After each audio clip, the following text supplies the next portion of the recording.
Jesus starts by asking a question. Who, then, is a faithful and wise servant? He describes this servant as someone the master puts in charge of his household, responsible for giving the other servants their food at the proper time. This isn't just about handing out meals. It's about stewardship, responsibility, and timing. The master trusts this servant to care for others in his absence. How happy that servant is if his master finds him doing this when he comes home. There's a promised blessing for faithfulness. Jesus even says the master will put that servant in charge of all his property. It's a powerful incentive to remain diligent in the tasks God has given us, whether they feel big or small. Our consistency and faithfulness in the present directly impact our future rewards. But then, the parable takes a sharp turn. Jesus introduces a contrast, the bad servant.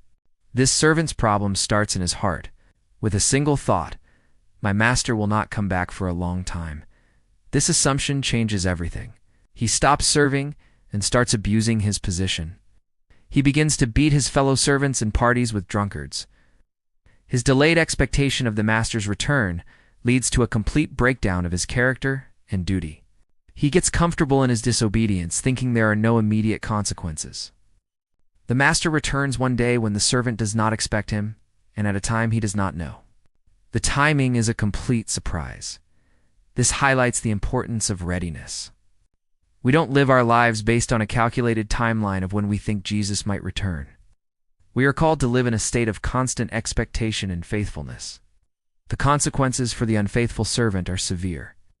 The master will cut him in pieces and make him share the fate of the hypocrites.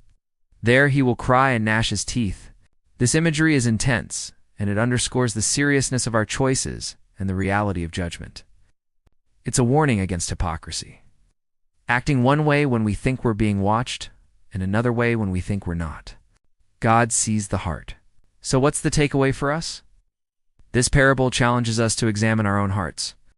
Are we the faithful servant, diligently carrying out the work God has given us, caring for those around us, and eagerly awaiting his return? Or have we allowed complacency to set in, thinking we have all the time in the world? Let's choose to be faithful and wise, living each day in readiness and with purpose. Thanks so much for watching.